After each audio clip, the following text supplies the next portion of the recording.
Hi, I'm Esther from Skylark First Aid, and this is a short video showing you how to do CPR on a child.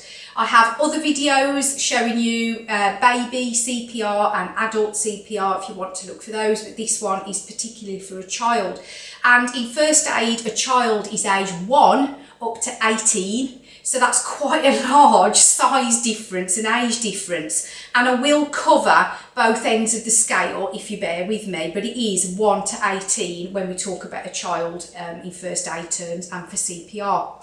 And when a child is not breathing and requires CPR, we assume that they're in respiratory arrest. So that means they've stopped breathing for a respiratory reason, which is why we start CPR for a child with 5 rescue breaths, because that gives them a good blast of oxygen and it may in itself remedy this respiratory arrest that they're in. So while we're giving these 5 breaths, we're constantly looking for signs of life.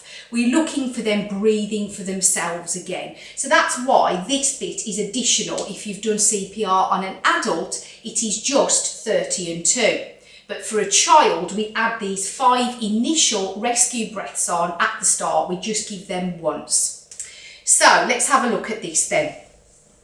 So make sure they're on a solid surface. If they're on a bed or a sofa, we've got to get them off onto the floor. And we open their airway, so fingers on the chin, hand on their head and take their head back. That moves the tongue away from the back of their throat so that our breaths will go from the nose or the mouth into the lungs. And remember that our exhalation, we breathe out 3/4 of the oxygen that we breathe in. So that's giving them plenty of oxygen as we blow into them. So I open the airway. This hand squeezes the nose shut. This hand opens the mouth. And then I put my mouth around theirs. Now this isn't lip to lip. You're putting your mouth around their gums. So you need to make your mouth bigger than theirs. And it's good advice to push your lips outwards like that. Don't do this because you're more likely to bruise your lips. So push your lips out and you're putting your lips around their gums. And then you're going to blow. It's about a second, but out of the corner of your eye, watch their chest rise and fall. As soon as the chest has risen, stop blowing, because their lungs are not like balloons. They're not going to get bigger and bigger. And you don't want to overinflate. So once you've seen it rise, you stop. We don't rush this, take your time, but don't blow for too long. That's 1.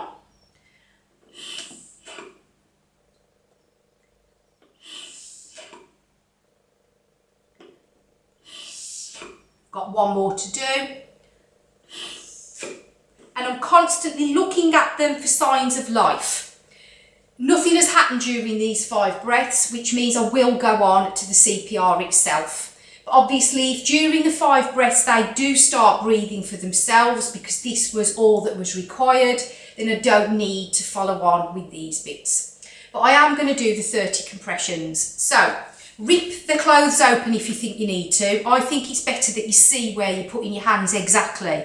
And you're looking for the bottom of their rib cage. So where the ribs come up here to a point, you're going to put the heel of your strongest hand on their sternum, that wide flat bone that all the ribs meet to, the breastbone, above that point. So none of the hand is on the soft bit here. It is all on the rib cage, on the centre of the chest. Lock your elbow, make your arm strong and straight and get up onto your knees, shuffle your knees back if you need to, and you're directly above them. So your shoulder, your elbow and your wrist are all in a straight line because you want this pressure to be directly downwards, vertically in the centre of their chest. If I sit here and press, I'm going to be pressing at an angle, which isn't going to do the job as well. And we're pressing down about 4 to 5 centimetres with a child. So an easy way to estimate that is look at their depth and go down 1/3 of their depth, their body depth. So it's about 4 to 5 centimetres. And the speed is the same as we would do it for an adult. It's 100 to 120 per minute. So that means that it's a maximum of 2 compressions per second. We don't want to do it any faster than that. So I'll do 30, you'll hear the mannequin click, which shows that I've gone down low enough. So heel of the hand on, keep your fingers raised, all the pressure's through the base of the wrist.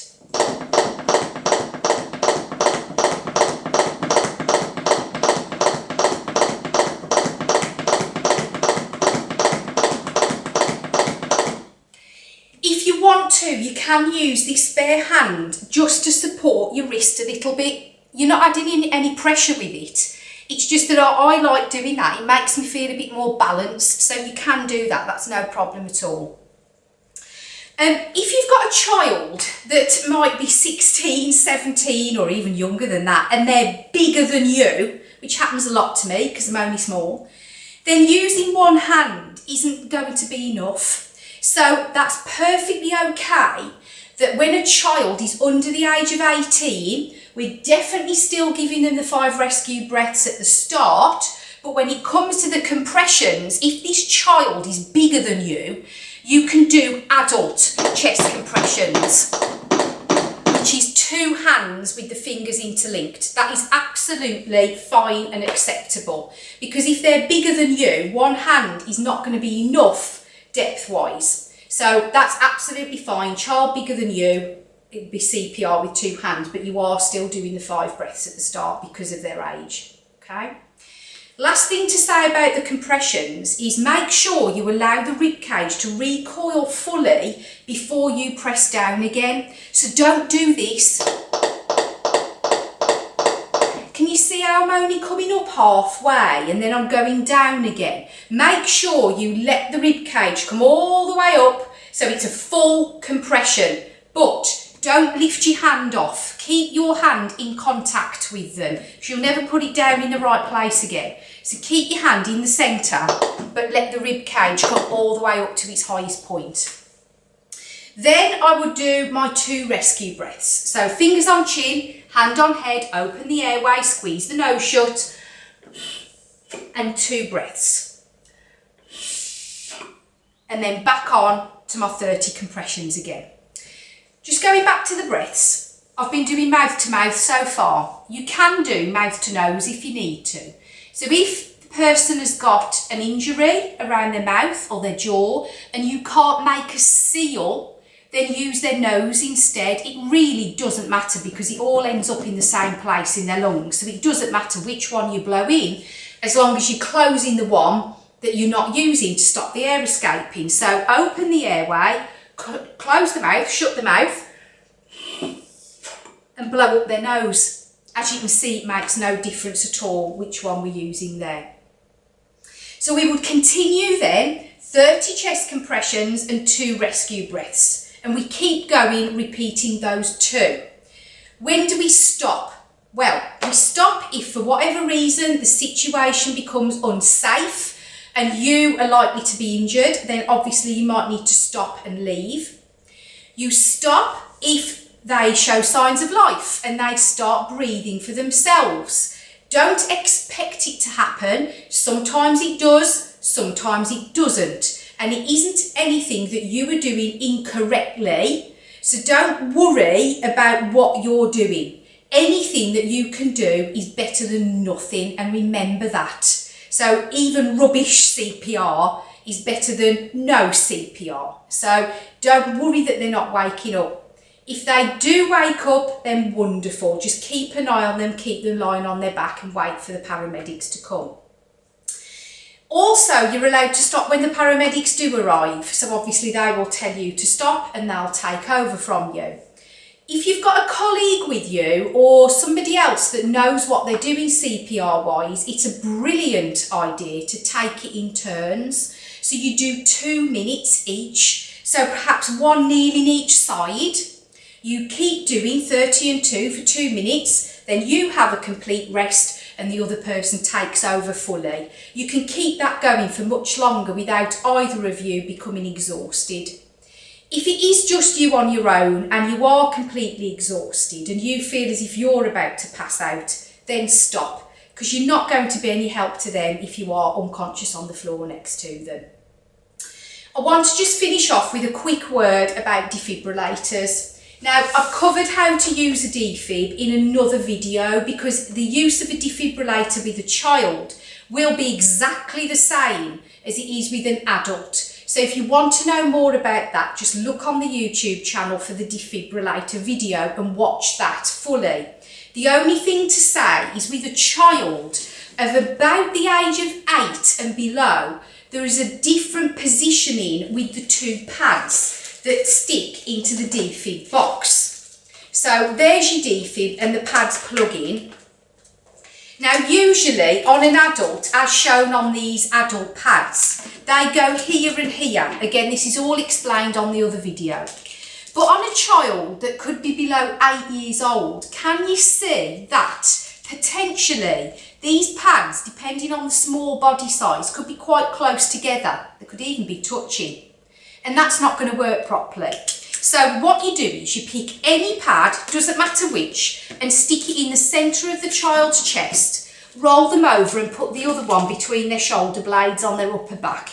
Lie them back down, and then that would give you the distance that's required between the pads to enable the defibrillator to work properly. And CPR is just done with your hand on top of the pad. That's absolutely fine.